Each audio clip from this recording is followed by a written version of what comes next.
Does it ever feel like you're a marketing professional just speaking into the void? But with LinkedIn ads, you can know you're reaching the right decision makers, a network of 130 million of them, in fact. You can even target buyers by job title, industry, company, seniority, skills, and did I say job title? See how you can avoid the void and reach the right buyers with LinkedIn ads. Spend $250 on your first campaign and get a free $250 credit for the next one. Get started at linkedin.com/campaign. Terms and conditions apply. New Year, same extra value meals at McDonald's. So now get 2 snack wraps, plus fries, and a medium soft drink for just $8. For limited time only. Prices and participation may vary. Prices may be higher in Hawaii, Alaska, and California, and for delivery. Hello, everybody. This is Marshall Poe. I'm the founder and editor of the New Books Network. And if you're listening to this, you know that the NBN is the largest academic podcast network in the world. We reach a worldwide audience of 2 million people. You may have a podcast, or you may be thinking about starting a podcast. As you probably know, there are challenges. Basically, of 2 kinds. One is technical. There are things you have to know in order to get your podcast produced and distributed. And the second is, and this is the biggest problem, you need to get an audience. Building an audience in podcasting is the hardest thing to do today. With this in mind, we at the NBM have started a service called NBM Productions. What we do is help you create a podcast, produce your podcast, distribute your podcast, and we host your podcast. Most importantly, what we do is we distribute your podcast to the NBN audience. We've done this many times with many academic podcasts, and we would like to help you. If you would be interested in talking to us about how we can help you with your podcast, please contact us. Just go to the front page of the New Books Network and you will see a link to NBN Productions. Click that, fill out the form, and we can talk. Welcome to the New Books Network. Hello, everyone, and welcome to Academic Life. This is a podcast for your academic journey and beyond. I'm the producer and your host, Dr. Christina Gessler, and today I am so pleased to be joined by Dr. Valerie Tiberius, who is the author of What Do You Want Out of Life? A philosophical guide to figuring out what matters. Welcome to the show, Dr. Tiberius. Thanks so much for having me. I am so glad that you're here and that we are going to learn about your book from you. Before we do that, will you please tell us about yourself? Sure. I am a professor of philosophy at the University of Minnesota. I live in Minneapolis. Let's see, tell you about myself. I have 2 adorable dogs that I'm devoted to. That's important. And a husband. Maybe I should have mentioned him before the dogs. That's good for now. You can ask me other questions about my background. I'm not sure what people would be interested in finding out. I will. And some of that you cover in the book. So we'll be having more questions about what led you to your field and your own experiences. But before we do that, I know that in order to become Dr. Tiberius, you had to go to school for quite a long time. When you were looking forward to going to college, did you know what you wanted to study? I didn't. When I went to college, which was quite a long time ago, it was so different from how students approach college now. Students these days, from my interactions with them, they tend to be quite focused on careers and credentialing, and they have thoughts just right out of the gate about what they want to major in. And for me, one thing about me is my father was a professor at the University of Toronto. And so because my father had a PhD and my mother had a master's degree, whether I would go to college or not was never a question. It was just, like a continuation of high school in my family. So before I got to college, it was just continuing education. And I thought, I should take classes that they didn't offer in high school. And I took my first introduction to philosophy class in the, fall of my first year at the University of Toronto. And it just felt like a fish being returned to the water. I thought, oh my God, this is amazing. People think like this about there are books about these thoughts that I've had since I was a child. And there are people who think about these weird questions just the way I think about them. So it was one of those experiences where really the first week of classes in my intro to philosophy class, I was 100% sure that's what I was going to major in. I did eventually start thinking that at some point I would need to have a job. Because the academic job market was not as bad then as it is now, but it was still not great. And so I did a second major actually in environmental studies, because that was this was the 80s. And that was kind of the beginning of profound concerns about the environment. And I thought, well, that's, there'll be useful careers there. But at that point, I was so into philosophy that I had one professor in particular who was really encouraging me to go to grad school, and he helped me figure out how to do that and where to apply, and that was the early part of that journey. And you kept going and you became a philosopher. You let us know in the book that, while in many ways it was a perfect fit, in other ways it was not quite. That so much of the field and the foundational texts that philosophers point to were by white guys, and women's concerns or practical concerns weren't really part of the philosophy.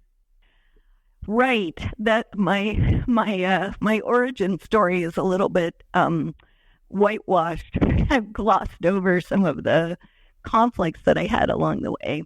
I should say also that it's important that my dad was really interested in philosophy. He had studied it as an undergraduate, and he wasn't a philosopher. He was an educational psychologist, but at home, we talked about a lot of philosophical problems in a kind of analytic style. So I grew up enjoying arguing with my dad. And that was part of the fish return to water experience, was that it was a style of conversation that I was very familiar with. But in the context of my home, my father, of course, wasn't, well, not of course, but my dad was a good, loving parent who had a degree in psychology. So he wasn't just interested in winning a point. He was interested in exploring issues, and that was very much conveyed to me that philosophy was about that. It was about using these analytic thinking tools to try to get at something true. When I got to college, I found that often I had that experience, but just as often I had a different kind of experience where the point of talking was to win. And you sort of use your analytic thinking skills as a weapon to fight over who has the right point. I encountered quite a few fellow students who they would want to win the point even if they didn't actually agree with the side they were arguing for. So it was much more like a kind of formal debate where you might be arguing for the side you don't agree with ultimately, but you're tasked with arguing for it. And that I found very alienating and difficult to deal with. So even in college, I was a bit conflicted. Like, I loved the approach to questions. I loved that philosophy had this incredibly expansive sense of what it's possible to ask. Philosophers often say, like, the great thing about philosophy is you can do philosophy of anything. You can ask philosophical questions about absolutely anything. I loved that, but I did not like the situations where I got into these heated arguments where it really did seem like the point was beating up the other person or vanquishing or something like that. So that I remember a story, an experience I had as an undergrad where I took a very small seminar, just 3 students and the professor. And the class was, I think it was epistemology, which is the theory of knowledge. So we were talking about things like truth and reasoning and justification, evidence. So these are the kinds of concepts we were talking about. And there was a point at which I thought, we're talking about these concepts, truth especially I was interested in as a concept. And I realized a lot of what was happening in the class, truth was not the point. The point was being better than the other person at arguing. So I wrote this paper where I basically made that point. I wrote this paper for the seminar where I said, we're philosophers. We're supposed to be interested in truth. But from my point of view, it seems like the truth is secondary to winning and proving your argumentative superiority. The reaction to this paper was absolutely fascinating to me. So I guess I was like 19 or 20 years old. I had no sort of awareness of feminism or different gender differences or anything like that. I was pretty naive, I suppose you would say. It was a different time. My professor found this paper so interesting that he took it to his graduate seminar and had them read it.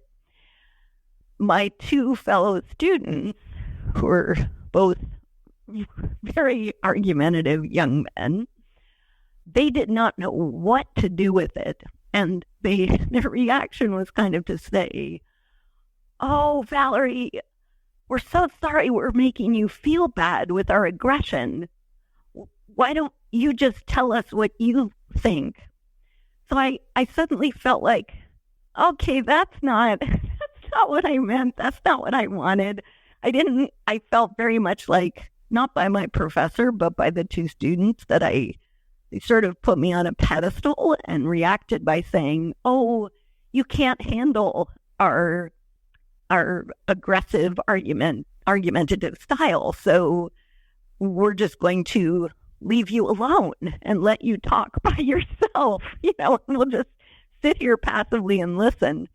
But that isn't what I wanted. What I wanted was a kind of conversation in pursuit of the truth that's critical and rigorous and analytic, but also collaborative and cooperative.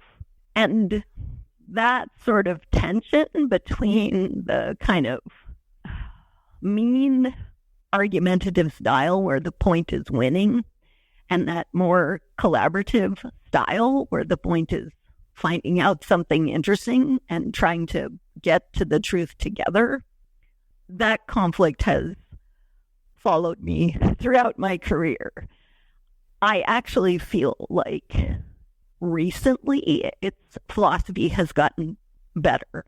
And I think, honestly, I think it's partly because there are more women in philosophy, and I think women have changed the profession. And I also think a lot of men are very happy with how it's changed.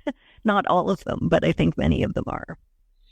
You tell us in the book that you were raised in Canada, and sort of the cultural way that we perceive Canadians, especially as Americans, is that they're very nice, and you found yourself at odds with your understanding of yourself at times. That your sister said at one point that she thought the way you were talking had become mean, and by bringing us into these stories in the book, you're giving us examples of real life conflict, because one of the things you want us to be aware of in the book is that a life well lived, a life of purpose, is going to necessarily have conflicts. We can't meet all of our goals at the same time without examining them. We can't understand all of our values at the same time without looking at them. And then when we put them all in the same arena, there's going to be friction between a good number of our goals and our values. And the book really kind of digs into the fact that we're sort of always dealing with conflict. You also tell us in the book about how the book came to be. It's a little bit of a departure from how we think philosophers usually write their books. Can you explain for listeners what the book is about? And then can you take us into what inspired you to write it, please? Sure. So the book is, I guess it's it's a book about how to, broadly speaking, it's a book about how to live your life. I have a philosophical position that I've written about in other more academic books and papers, where I think that to live a life well is to fulfill the important values that you have. So I think living well is about what I call value fulfillment. And I think values, not just in a meaningful life, but in absolutely any life, values come into conflict.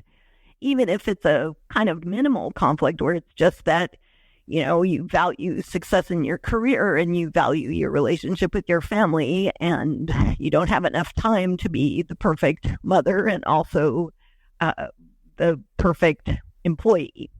So because we have limited time and resources, we just have to figure out how to navigate the different values that we have. The only solution to that problem that doesn't involve navigating conflicts is to just value a single thing. But I don't even think human beings are, even if we tried, I don't think human beings are capable of that. So that's, so the book is about how to think about what your values are, first and foremost, and then about how to navigate conflicts between values in order to live a good life. The origin story for the book is that really my dad thought that the things I was writing about philosophically might make good topics for something that reached more people. I think my work has always been fairly well informed by psychology, by research in psychology. And my dad's a psychologist, and so he always liked to try to read some of the things I was writing. He did not respond well to everything that I've written. But I had a book about this value fulfillment stuff in 2018, which came out. And that book, he kind of liked it. I actually got some praise out of him for that book. And that was when he said, I think this could be something that you could write in a more accessible form. And then I basically wrote the book in the pandemic, and I was sending, it was a way of keeping in touch with my father, because I kept sending him pages and asking, what do you think about this? What do you think about that? And he was pretty ruthless, but I think the book benefited from his feedback. And in the acknowledgments, you take us into different people who read your book, and we do meet your dad there. And you said, one of your previous books, when you asked his opinion, he said, well, it was dense. And so that you appreciated that he was always going to speak to you honestly, but you knew he cared about you, because if someone else said that would be crushing. Yes, that's quite true. It is.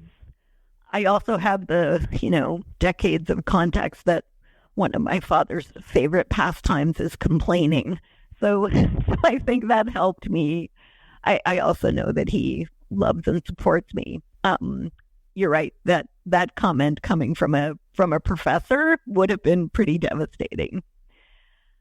I'm not even sure he might have thought it wasn't exactly an insult, but to me, given that I was with that book, I was even trying to write for a somewhat broader audience. So to have it be called dense, I thought, oh dear, failed. But eventually, I think I finally.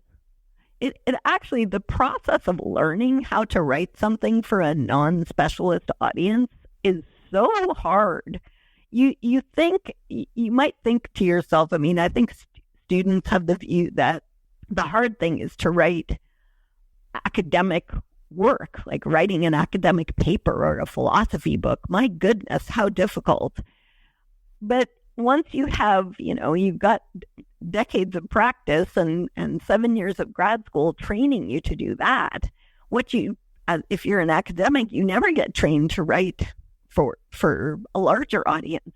So that was quite a fascinating process. And I'm really, really grateful to my dad for kind of pushing me to get better at that, because it was hard.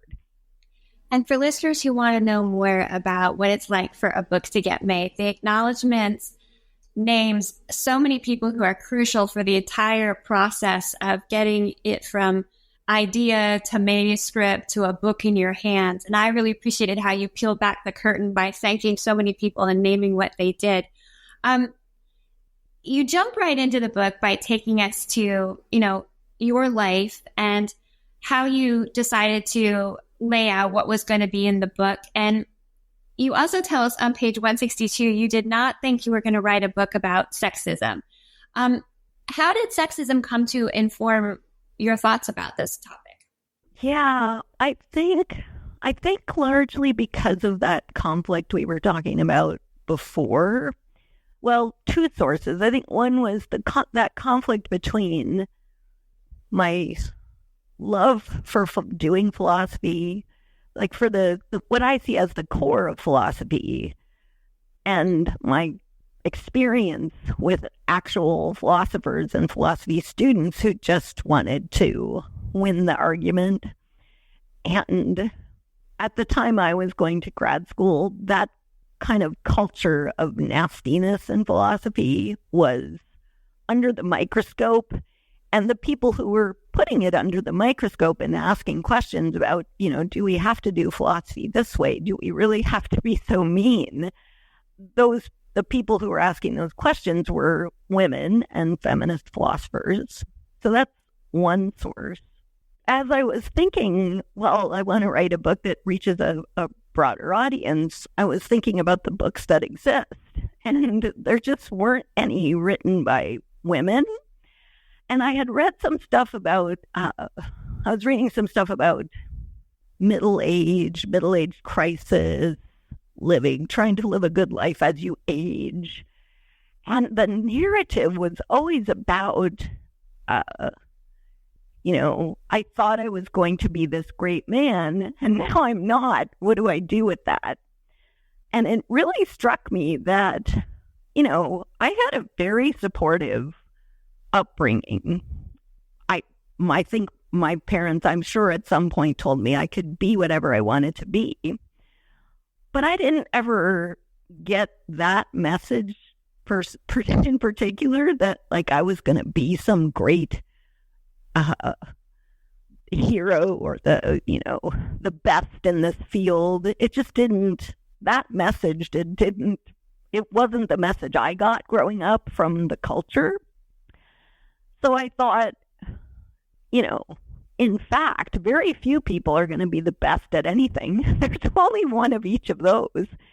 And so what happens if you think about what it is to live your life and the struggles that you have with aging, if you haven't been thinking that way your whole life, and also maybe a person who hasn't struggled with this burden of thinking I was supposed to be the great philosopher, maybe that perspective is different and interesting on some of these questions.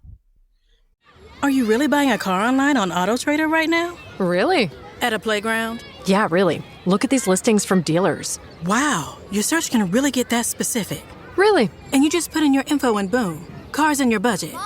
Mom needs a second, honey. You can really have it delivered? Really. Or I can pick it up at the dealership. Mom! 1 sec, sweetie. Mommy's buying a car. Mommy, I think your kid is walking up the slide. Kyle, again? Really? AutoTrader. Buy your car online. Really? What if an appliance emergency didn't have to be? If your appliances suddenly decided they were done, don't stress. Best Buy has you covered with a wide variety of major appliances from trusted brands, in stock and available now. So you don't have to worry about laundry piling up, refilling the fridge, or that big dinner party you're hosting. Because Best Buy has the knowledge and expertise to get you the right appliance for your home. Learn more at bestbuy.com. Best Buy. Imagine that.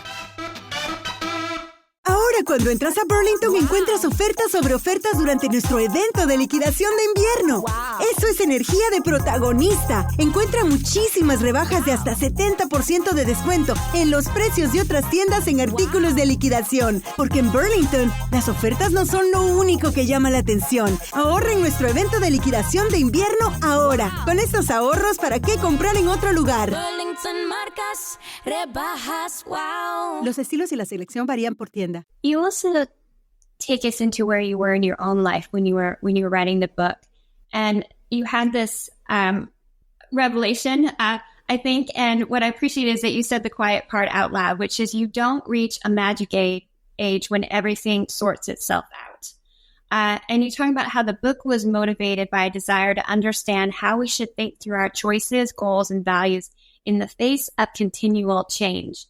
Was that a surprise to you that there isn't some point where like all the wisdom just lands on you and you somehow don't have these unexpected changes going on?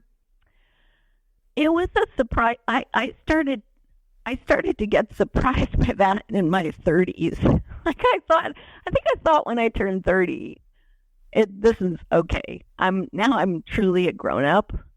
And then I found out very quickly, I mean, the decade of your 30s, so much changes.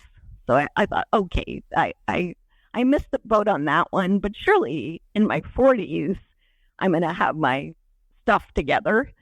And then more things changed. By the time I hit 50, I think I thought, maybe I have everything figured out, but I kind of doubt it at this point.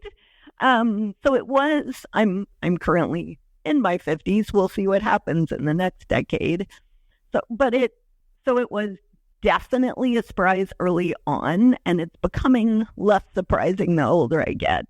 My mom, who's in her 80s, she says the same thing, that like you're never sort of done.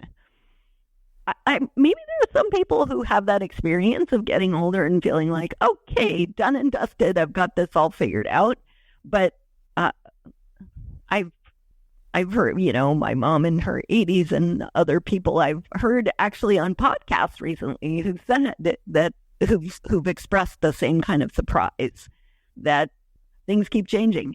I mean, if you think about as you age, your body changes and your capacities change, and the people that you love start to get sick and eventually die. So there's huge changes to cope with as you get older, I should say. I like that you point out that there isn't a magic age where you think, oh, I've got it all figured out. I remember thinking, okay, 30. I'm not a young adult anymore. I'm an actual adult. It's all going to settle in and make sense. And as you pointed out, nope, there isn't as yet identified magic decade where we feel like, oh, right, I've got all of this. I've totally got this. But one of the things you point out is that you were writing this particular book during 2022, where you were geographically situated, put you very close to where the George Floyd murder had happened. That was, for listeners in other parts of the world, something that really consumed so many of us because it highlighted racial inequalities and police brutality, in a public way that, while those problems had been ongoing, it was inescapable because it was visually captured by a citizen journalist. And in addition, in 2022, many of us in the States had been on a prolonged, many people refer to as lockdown, this safer at home policy. And 2022 felt like a very uncertain time to be venturing back out because the COVID pandemic was really not satisfactorily handled. And so you're talking about writing this book in a time where you're asking questions about how do we anchor ourselves in times of upheaval? And politically, socially, medically, personally, it was a time of upheaval for so many people. Yeah, so partly that context, one of the effects that it had on the book was that I think in a lot of my previous work about well-being, which is the word philosophers use to talk about something like what we might call flourishing or a happy, good life for a person. It had been quite individualistic because I take this value fulfillment approach. A lot of my academic work had been about individual people and their values and individual value conflict. Being at that particular time that you just very nicely summarized, there was a kind of moral urgency, a kind of, because of the George Floyd tragedy, suddenly the way in which we are in communities with other people was forefront in my thinking, and our treatment of other people and how important that is. But also, because of lockdown, the effects of not being physically in community with other people were just, intensely felt by everybody. So what that meant for the book, I'm not sure if the book would have turned out this way if it hadn't been for that context. But I started to think that the sorts of values that anchor us in times of crisis are values that are connected to other people. It is just a fact that if you ask people what their values are, family and friendship are crucially important.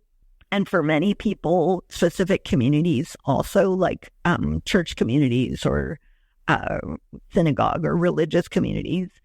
So people, in fact, value their connections and relationships with other people to a very high degree. It's also true that relationships, broadly conceived, are just one of the biggest predictors of happiness, defined in the way psychologists define it, which is in a more sort of psychological way, happy feelings and the feeling of satisfaction with your life. So relationships, whether that's intimate friendships, people you can count on, community you can call upon in times of need, successful marriages, these are very highly correlated with psychological feelings of happiness. So looking at that and being in the context I was in, I was thinking, if you're wondering what to value and which of your values to prioritize other people, because it's natural for us to do so. It's very hard to avoid given the way that we're psychologically constructed, and it has excellent consequences for your own personal happiness. So that's one of the ways in which that time period really influenced the book.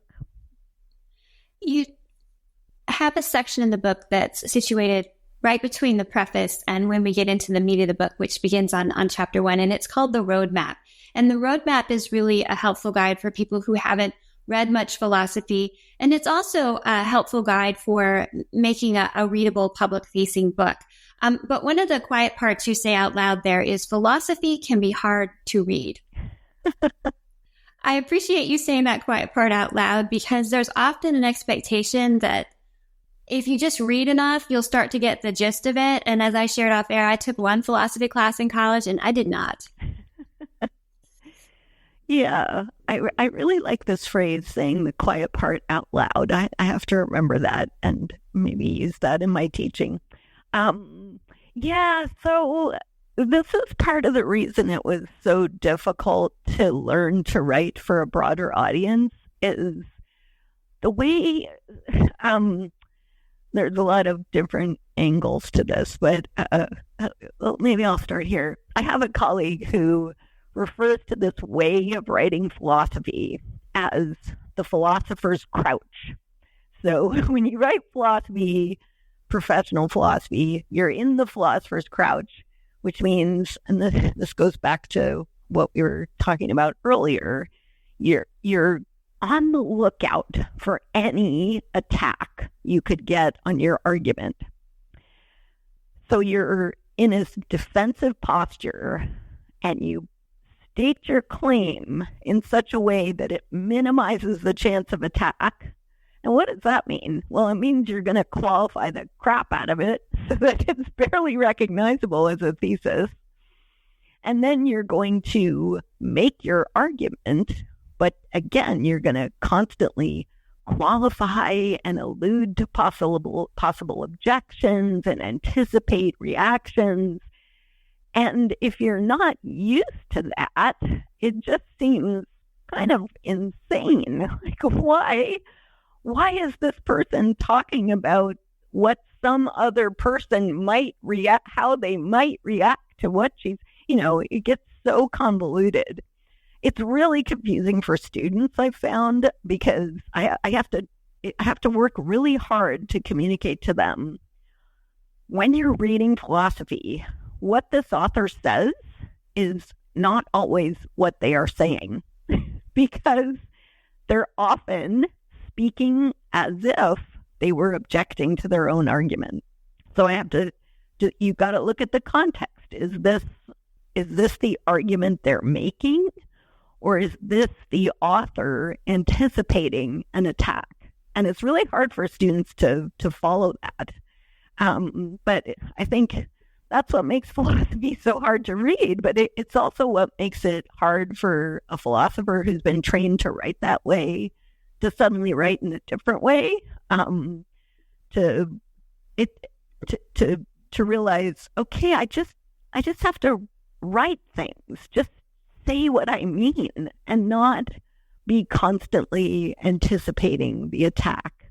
It's also, if you can get into it, it's so liberating. It just feels terrific to write like that. Well, I thought so anyway. And to that end, do you put in a lot of real world examples so that you're not in the crouch? It's things that we would all could be presumed to understand. One example of figuring out goals and having goals without friction comes from your beagle, and how your beagle has a clear goal of getting enough belly rubs and does not see anything is going to be the dog's impediment. Belly rubs will happen. And you kind of compare that to how human beings are figuring out their goals, and that our goals will have conflict. You also compare many of the things that you're going to be talking about figuring out goals and values with a garden, and you use the idea of planting a garden and weeds might show up and which maybe you need to change the soil. And that's a good example of how we may have to re-examine a goal, particularly a goal that keeps being in conflict with other goals or values, and see how we can reimagine that goal so that if it's important to us to keep, like keeping a rose bush, we might have to consider, is the soil around it the problem? So you give us these real world analogies so we can start to grab onto these ideas, but you also break things down right away for us. We're not expected to come in knowing what you mean by goals. You get right into that, particularly in chapter 2. You ask the question out loud, what are goals? So that we're all on the same page where we're figuring out the difference between goals and values. What are goals, Dr. Tiberius? Oh, I'm glad that worked. That approach. Yeah, I think metaphors can really help people see a point, and I think different metaphors click with different people. I actually hate gardening, but I think the gardening metaphor works for people, and yeah, I like it. So goals, to your question, goals. So if you think the most minimal way of describing human nature is that we are goal-seeking creatures. Goals are the desired state. You can think that something in your goal-seeking capacities that you have in virtue of being an animal, allow you to represent a preferred state of affairs. It allows you to kind of picture, maybe not visually, but to have an idea of the state you'd like to be in that you are not currently in. So for Sugar the beagle, if she wants a belly rub. She has her goal is that state in which somebody is rubbing her belly. So goals, that is a very broad conception of goal. Anything can basically be a goal. Flossing your teeth after dinner could be a goal. Having a sip of water is a goal. Buying a new car is a goal. So goals are everywhere, and they're at many, many different levels of generality. Values are more complicated. I take values to be a particular kind of goal. So they are something that's desired or preferred. They are something we move towards. But I think values are goals that have special importance to us, and that ideally we are psychologically harmonized around. And what I mean by that is, if you value something, you don't just want it. You also have a bunch of emotional reactions about it. So, for instance, if you value your role, let's say as a parent, you feel proud when you think you did some good parenting, and you feel sad when you feel like you failed. You'll feel joy when your children are thriving. That there's a whole package of emotions that go along with valuing being a parent. And there's also, if you value being a parent as opposed to just having it as any old goal, there's also some judgment that you actually think that being a parent is important to you. You take account of it when you're planning what to do. You think that being a parent gives you reasons to do some things and not others. It gives you a reason to, take care of your children, for instance, and to make career choices that are compatible with being a good parent. So values they're sort of like souped up special goals that harmonize these different aspects of our psychology.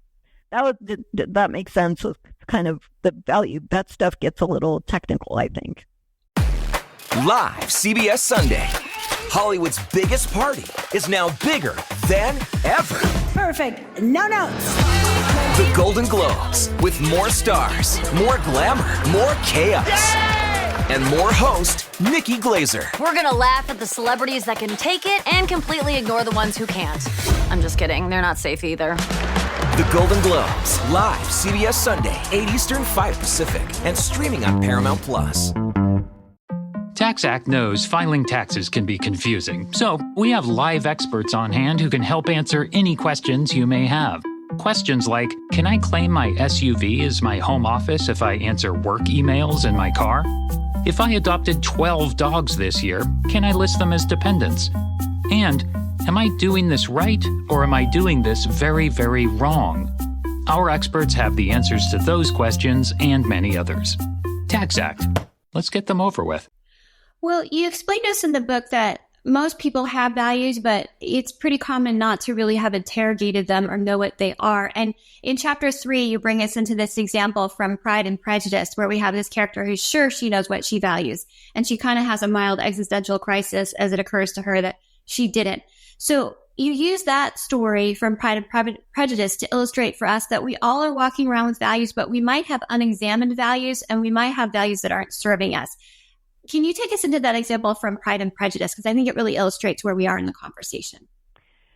Right. So let me make sure I don't get the names confused. So Elizabeth Bennet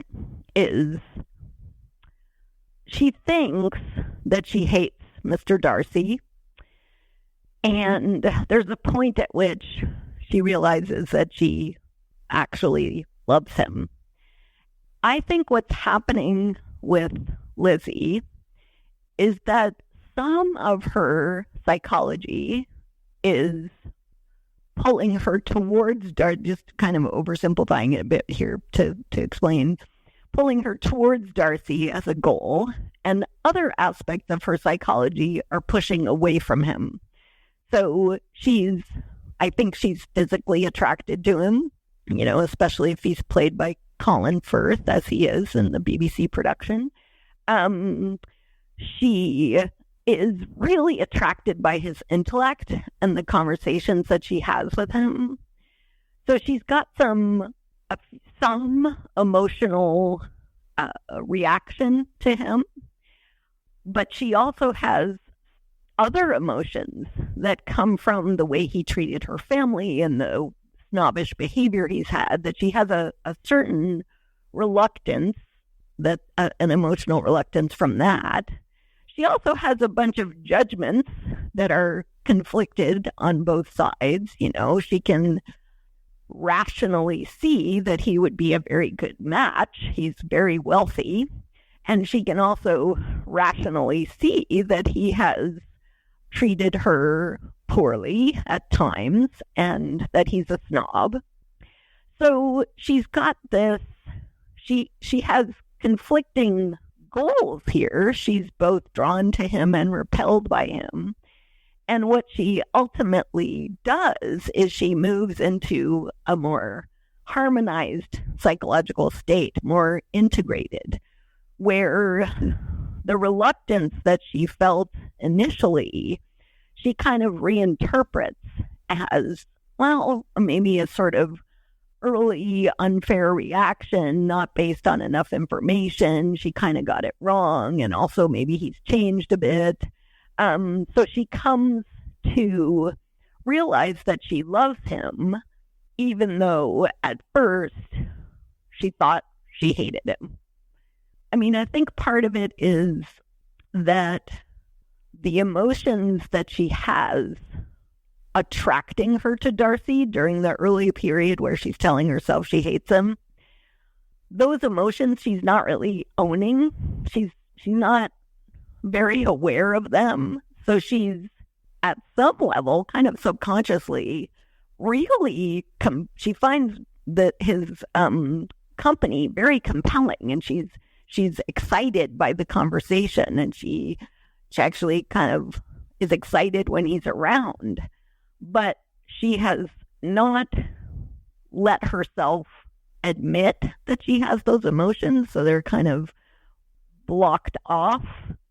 And eventually, when those emotions get strong enough and these other alternative explanations for his bad qualities come to the fore, she's able to harmonize all these feelings into a pro feeling towards Darcy.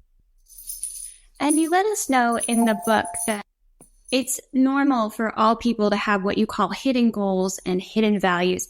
And part of the book's goal is not to tell us how to live our goals or values, or even what's a good goal or value, but to help us do an actual inventory and to understand how they work together. Why is it normal for us to have both hidden goals and hidden values? Well, I think so. If you talk to psychologists, you'll hear that most of what's happening in our minds is not subject to conscious attention at any moment. So we have huge brains, lots of things going on in there. But conscious attention is a very small window on what's happening. So at any given time, most of what's happening in our brains is stuff that we're not conscious of. That's obvious when it comes to the kind of physical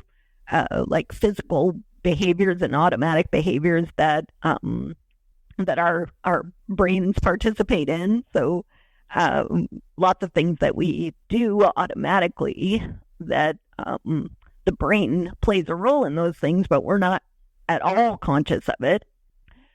But it happens with emotions and even judgments too, I think, just because our attention is really limited and there's just no way we can think about everything at once. I mean, this is, I think, if you doubt this, You can think about therapy. If you haven't gone to therapy yourself, think of representations of therapy in the media, or even think about conversations with friends where in talking through something, you come to realize, oh God, I didn't realize I was so angry about this. Like imagine, for example, something happens at work, you react to it by thinking, oh, I must have done something wrong at that meeting to provoke this kind of reaction. I feel bad. I just feel bad. And then you get home and you find yourself, this is a total hypothetical, you find yourself just exploding in anger because, I don't know, the toilet's broken. And as you perhaps talk to a friend or your husband about it, you realize, I'm not actually angry about the toilet. I'm angry at that person who was actually really disrespectful of me. I didn't do anything wrong at that meeting. I just said what I thought and got treated poorly because of it. So there's a sort of, that's a kind of like everyday common sense example where psychological reactions are not immediately accessible to your conscious attention, and you have to figure out how to unearth them. And I think conversations with friends often helps with that. As we go through the book, we realize that it's really in many ways a book about conflict management, and it's really at a micro level. How are we in conflict with ourselves? How are our goals and values working together or not? And what do you do about it so that you end up with a meaningful life, so that you end up with well-being and fulfilling your values and goals in life?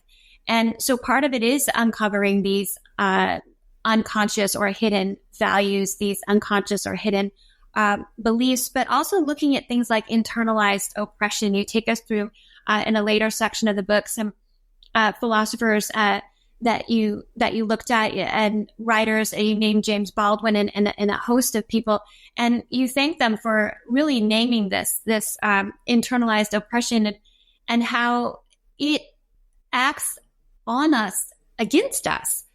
So that's but one example of how, if we haven't examined our values and goals, or we haven't examined what sort of internalized things are not serving us, we could end up with more conflict, or sudden conflicts we didn't know were going to happen. You describe yourself in the book as someone who started out maybe thinking of yourself as a people pleaser, so that you would write a book about conflict might, on the face of it, seem unlikely. And yet, as you point out, conflict, particularly when it comes to our goals and values and a life that has continual change, and these external upheavals, which happens in a later chapter. Chapter 5 is values in an unfair culture. We are going to need to be able to keep doing this calibration and assessment, because conflict is going to be a normal part of a life, particularly a well-lived life. In chapter 5, at 6, it's called When All Else Fails. You talk to people about being aware of, what we can't change, and considering radical change. Chapter 7 takes us into the values of others.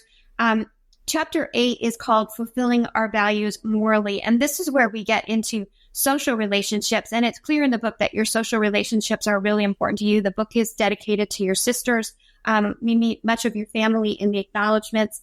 And you place the book in conversation with philosophers you studied in school and people you continue to learn from going forward. These social relationships that are really important to you, they talk a bit about how we ought to treat others. You get into the value of friendship, family, community. And you talk about these kind of values as the special goals, something that you named and defined for us a few moments ago. Why was it so important for you to have a chapter dedicated to this? So that's a great question, and don't forget it, but there's something I realized I really wanted to clarify, which is about the hidden goals. So actually, or hidden values, I don't think that people's basic values are hidden from them. I think when people tell you that they value their family and their friendships and their communities and their meaningful work and their spiritual practice and their dogs and music and whatever it is they say they value, I think they're just right. And there's not much hidden there. I think what is hidden is some of the texture of these values. So for each value we have, there's a way of thinking about what it means to fulfill that value. So if you go back to parenthood, for some parents, it turns out that they're not entirely conscious of the fact that to be a good mother, they have to be a perfect mother, and they have to do everything perfectly according to some rigid standard that was from their childhood or something like that. So I think the part that's hidden has to do with the kind of what we take it to mean, the values, what we take these values to mean. What does it mean to fulfill them? And I think that's important, because the thing about me being a people pleaser, it's not my value to be a people pleaser. My value is to be a good person. But if you dig down into my subconscious, you find out that, oh, well, for me, being a good person, when you unpack that and you think, what does that mean to Valerie? What's her standards? What's she looking for? It has a lot to do with pleasing people. So that's just something I wanted to kind of clarify, because otherwise the view doesn't sound very plausible, because we all think, I know what I value. And I think you do know what you value. You just don't know exactly how you value it and how it turns up in your life. So back to your question about the community and the chapter on internalized oppression. And I guess, I think partly that was important to me because we kind of touched on this earlier, but as I set out to write the book, I had no intention of writing a chapter like that. But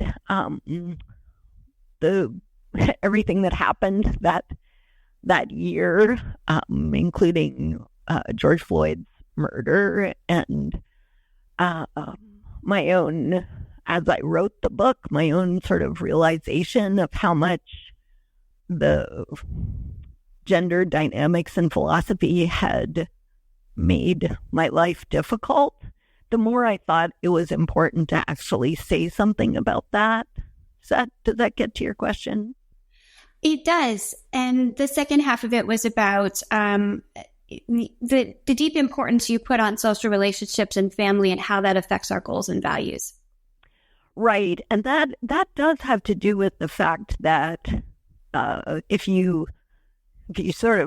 writing a book and you're looking for a common denominator, valuing relationships is a great common denominator, because people value relationships in different ways and they value different kinds of relationships, but almost everybody cares about other people and how they are in relation to those other people. So it's something that you can kind of count on being present for anybody. And also because, I talk in the book about the importance of having a system of values that works together. So you're not going to eliminate conflict completely. No one can do that. But you can have sets of values that cohere better or worse. And I think that valuing relationships with other people, it actually helps our system of values cohere better. And that's because so many of the other things we value are actually other people are involved in those things. Other people help. So I think, we all value our physical health. We all value our mental health. Well, having relationships with other people helps you be a happier person. It also actually is correlated with good health outcomes. So paying attention to the value of relationships instead of, I actually think it just paying attention to the value of relationships reduces conflict in the whole system of values that you have, because relationships are actually so important to, sometimes they even contribute to our other values. Like if you think about the kinds of things people do for fun, I think people value having fun, doing leisure activities, doing artistic activities. So many of those other activities involve other people. You know, we play sports on teams. We play music with other people. Even people who run join runners clubs. People who read books join book clubs. Other people are everywhere. And so I think valuing those relationships is, you could think of it as, it's just a good strategy for a goal-seeking organism to highlight those goals that help the whole system, help success in the whole system. Chapter 3 is called What Are Our Values and What Should They Be? And that chapter can really help listeners dig into this process of figuring out what matters. You offer several tools, but I can briefly summarize as introspection, the lab rat strategy, learning from others, and exploration. And this book is not a how-to book. It's not a self-help book, but it is something that can help people start to dig into these core concepts that we hear about all the time, but we seldom have defined for us, and we seldom have a place to just really sit with what these things are, how they work together, how they work against each other, and ultimately how they can work for us. As you pointed out in your last answer, that you were dealing with external factors when you were writing this book. Many people are dealing with external factors. And you say this book won't save the world, but it will help us get our priorities straight. Again, chapter 3 is a great place to dig in and start with that. As we come to the close of our time together, I want to ask you, what do you hope this episode sparks for listeners?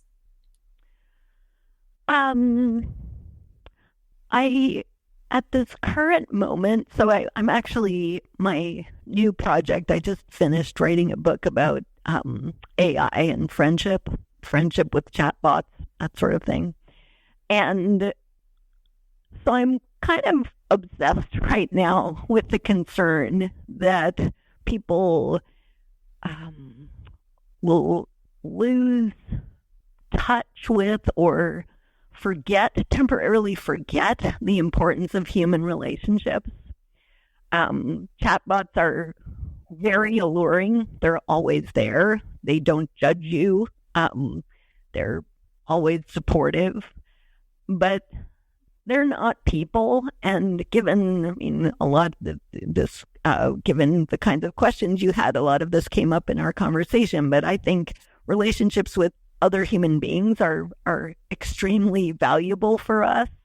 And so I hope some of that part of the conversation will inspire people to think about the importance of relationships and community and connection. Because at this moment in history, I'm a little concerned about that being forgotten. Because I don't think we can forget it for long. I think it will come back to get us if we don't pay it enough conscious attention. And finally, what do you hope listeners take away? I hope that the framework of thinking that conflict isn't avoidable, that it's kind of a natural part of life. Not much you can, the only way to eliminate conflict completely in your life, this value conflict or goal conflict, would be to live a very boring life in which you only have one goal. But that there are things you can do about that. And that the first step is to really be clear about the things, which things matter the most.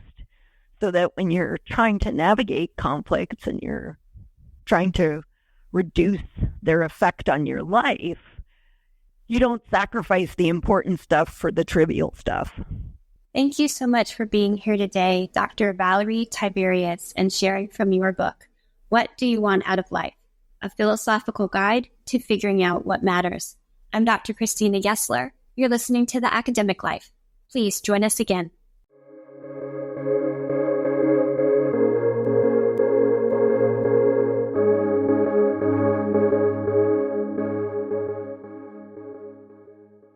Well, the holidays have come and gone once again, but if you've forgotten to get that special someone in your life a gift, well, Mint Mobile is extending their holiday offer of half off unlimited wireless. So here's the idea. You get it now, you call it an early present for next year. What do you have to lose?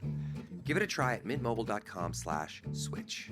Limited time 50% off regular price for new customers. Upfront payment required. $45 for 3 months, $90 for 6 months, or $180 for 12-month plan. Taxes and fees extra. Speeds may slow after 50 gigabytes per month when network is busy. See terms.